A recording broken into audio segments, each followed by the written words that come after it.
नमस्ते दोस्तों, कैसे आप सब लोग। उम्मीद करती हूँ आप लोग बहुत अच्छे होंगे। मेरा आर्या फिर से आप लोगों का अपने YouTube channel India's beauty and culture में बहुत बहुत स्वागत करती हूँ। दोस्तों, आज हम बात करेंगे हमारी जो बहनें हैं, महिलाएं हैं, उनका डिलीवरी के बाद जो पेट लटका रह जाता है। सी सेक्शन के बाद भी ये प्रॉब्लम आती है और नॉर्मल डिलीवरी के बाद भी ये प्रॉब्लम ज़रूर आती है, क्योंकि जब बच्चा पेट के अंदर बढ़ता है तो बहुत हमारी स्किन यहाँ से बढ़ जाती है, फैल जाती है।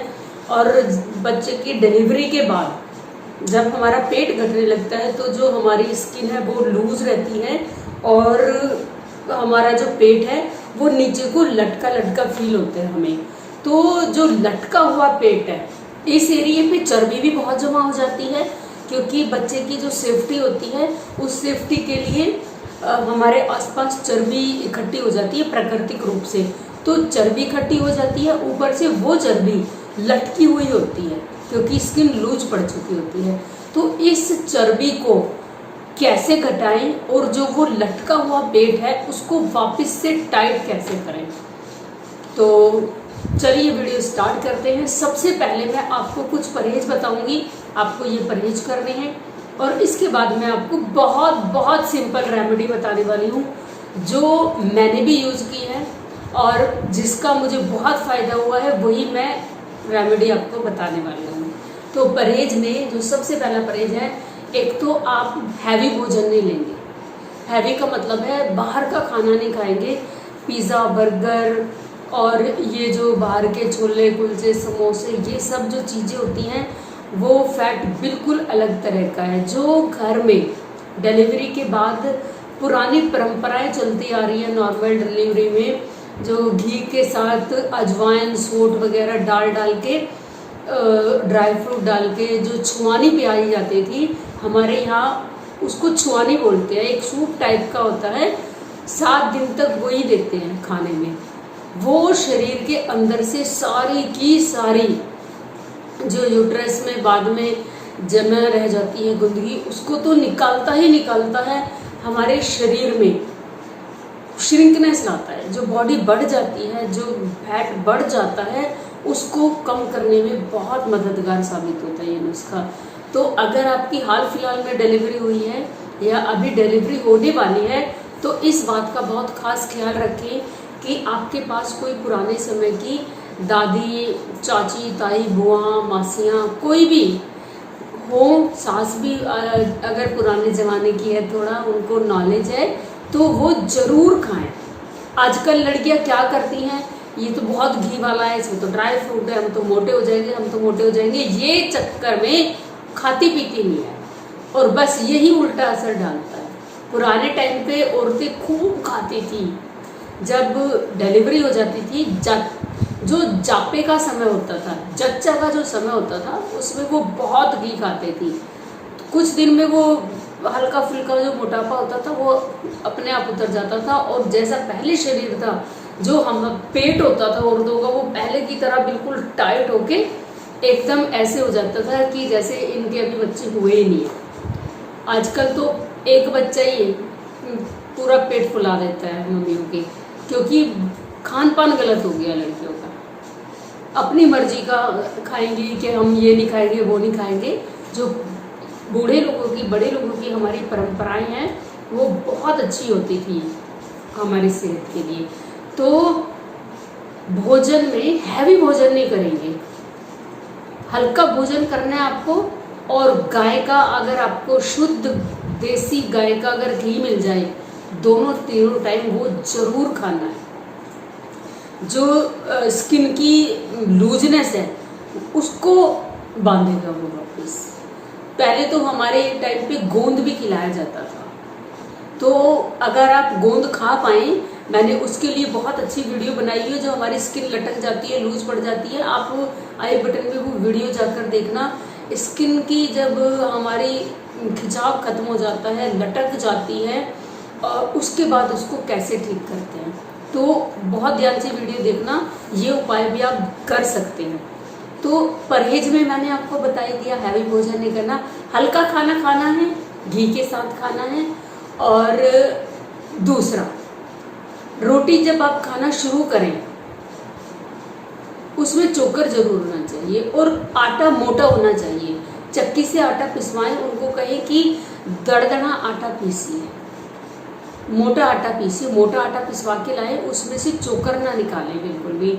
मोटे आटे की चोकर वाली रोटी खाना शुरू करें, ये बहुत अच्छा काम करती है हमारे शरीर के मोटापे को घटाने के लिए। आजकल जो बंद पैकेट आते हैं आटे के, वो बहुत बहुत हार्मफुल होते हैं।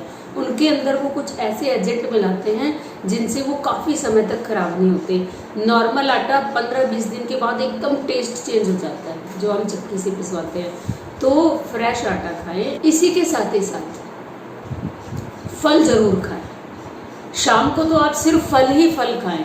अगर आपका बच्चा दूध पीता है तो दोनों टाइम दूध जरूर लें, खाना प्रॉपर लें, और शाम के टाइम जितना हो सके आप फल खाइए, हरी सब्जियां जरूर खाएं और सलाद जरूर खाएं।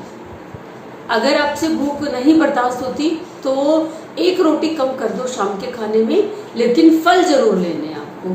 फल और सब्जियों में जो फाइबर होता है उससे हमारे जो कोलोन है वो भी साफ होती है और मोटापा काटने में ये बहुत मददगार साबित होता है। साथ ही कुछ लोगों को खाना खाने के साथ साथ पानी पीने की आदत होती है, बीच बीच में पानी पीते रहते हैं, खाना खाने के तुरंत बाद पानी पी लेते हैं। ये आपको बिल्कुल नहीं करना।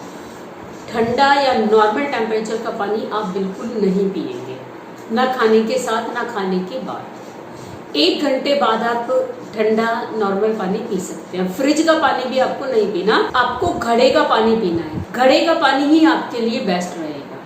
ये तो थे कुछ परहेज जो आपको करने हैं। अब हम बात करेंगे उपचार की। बहुत सिंपल और साधारण है।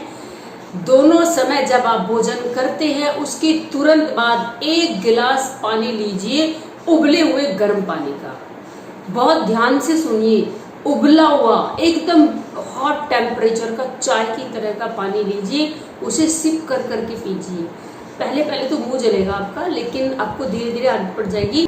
पहले 8-10 घूंट चम्मच से पी लो, उसके बाद थोड़ा हल्का कम टेम्परेचर हो जाता है उसका, उसके बाद उठा के उसको आप सीधा पी सकते हैं। अगर आप स्टील के गिलास में पियोगे तो आपके होठ जलेंगे, तो जो मोटे कांच के गिलास होते हैं उसमें पी लेना, उससे आपके होठ नहीं जलेंगे।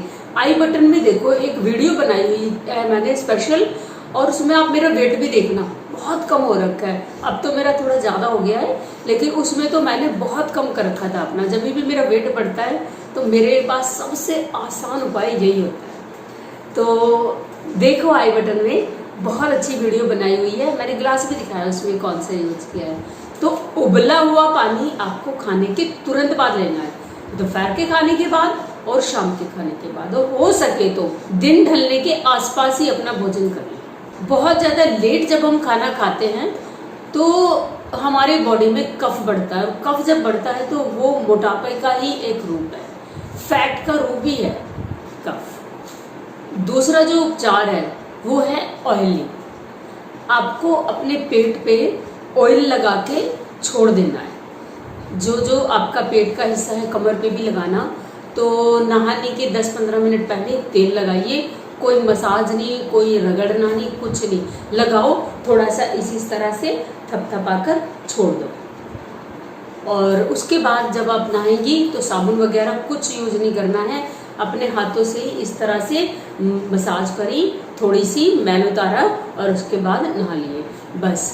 इसके बाद आप थपथपा के अपना जो टॉवल है उससे साफ करके कपड़े पहन लीजिए। साबुन जितना ज़्यादा यूज करोगे आप उतनी ही जल्दी आपकी बॉडी पे, आपकी स्किन पे एजिंग दिखनी शुरू हो जाएगी। आपकी स्किन साबुन की वजह से भी लूज पड़ती है। और तीसरा जो इम्पोर्टेंट पॉइंट है वो ये है कि मैंने बहुत सारी लेडीज़ को, बहुत सारी लड़कियों को देखा है, वो इस चक्कर में कि हमारी फिगर खराब हो जाएगी अपने बच्चों को दूध नहीं पिलाती हैं, अपना दूध नहीं पिलाती, अपने स्तनों से वो दूध नहीं पिलाती। उनको लगता है हमारी ब्रेस्ट लटक जाएंगी और हमारा फिगर खराब हो जाएगा। ये बहुत बहुत बड़ी मिसकंसेप्शन है, बहुत गलत धारणा है। पहले क्या होता था, उन लोगों ने देखा हुआ है कि जो पुरानी औरतें हैं उनकी छातियाँ लटक जाती थी तो वो बहुत ज़्यादा सालों तक दूध पिलाती थी, इसलिए उनकी छातियाँ लटकती थी।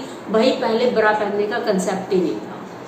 47 साल की मैं हूँ, मैंने देखा है कि जब मैं बहुत नन्ही सी थी तो कोई कोई औरतें क्या करती थी, घर में कपड़े की सिली हुई ब्रा पहन लेती थी, वो भी जो थोड़ी फैशनेबल सी होती थी या बड़ा अच्छा दिखना जिनको पसंद होता था। वरना तो ज्यादातर टोटल लेडी बगैर ब्रा के ऐसे ब्लाउज पहनी और साड़ी वाड़ी लपेटी और ऐसे घूमती रहती थी वो। तो जब बगैर ब्रा के हम रहेंगे और जो हमारी हैवी ब्रेस्ट होती है उनको सपोर्ट ही नहीं मिलेगा, तो वो तो अपने आप ही लूज पड़नी है। तो उनके लूज पड़ने का बिल्कुल अलग रीजन था। सबसे बड़ा जो हेल्प होती है वो बच्चा करता है अपनी माँ के यूट्रस को कम करने में और हमारा जो ब्रेस्ट है उनको टाइट रखने में। जितना जितना ज़्यादा बच्चा आपका दूध पिएगा उतना ही आपका यूट्रस अंदर को खींचेगा। ये प्राकृतिक देन है माँ के लिए बच्चे की। ये मुझे मेरी दादी ने बताई थी। जब मेरे बच्चे छोटे थे और मैं उन्हें फीड कराती थी तो मेरी दादी कहती थी कि जितना ज़्यादा हो सके दूध पिलाना, जितना तो दूध पिलाएगी अपने बच्चों को तो पेट अंदर खींचेगा। कि पहले जो औरतें होती थी ऐसे सालों साल दूध पिलाती रहती थी अपने बच्चों को और उससे उनका यूट्रस अंदर खींचता था। जो बातें पुराने लोग जानते हैं हम पता नहीं उनको क्यों भूलते जा रहे हैं या हमें नॉलेज ही नहीं है उन बातों की। तो आज मैं ये आप लोगों को बता रही हूँ जो फीडिंग मदर्स है वो बहुत समय तक दूध पिलाएं। मेरी बेटिया है, जब वो 3.5 साल की थी तब तक उसने दूध पिया है और मेरा बेटा है 5 साल तक उसने दूध पिया मेरा। और मेरी टमी नहीं है और मेरी ब्रेस्ट भी फॉर्मली अभी तक आप देखते ही हैं कि बहुत लोगों की देखी है इस एज में तो उनकी बहुत लूज पड़ जाती है ब्रेस्ट, लेकिन मेरे साथ ऐसा नहीं है।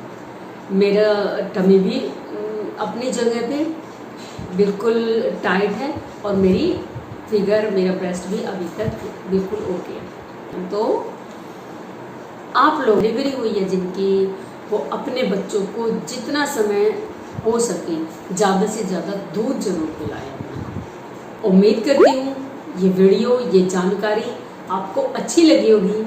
ये वीडियो, ये जानकारी आपको अगर अच्छी लगी है तो प्लीज़ वीडियो को लाइक ज़रूर करें। अगर आप मेरे चैनल पे नए आए हैं तो चैनल को सब्सक्राइब करके बेल बटन ज़रूर दबा देना। ये वीडियो आपको कैसी लगी मुझे ज़रूर बताना। और अगर आपकी कोई समस्या ब्यूटी से या हेल्थ से रिलेटेड तो मुझे ज़रूर बताना, आपके लिए मैं वीडियो ज़रूर बनाऊंगी। मिलती हूँ किसी नई वीडियो में किसी नई इन्फॉर्मेशन के साथ। तब तक के लिए आप मस्त रहिए, स्वस्थ रहिए, खुश रहिए। Bye bye.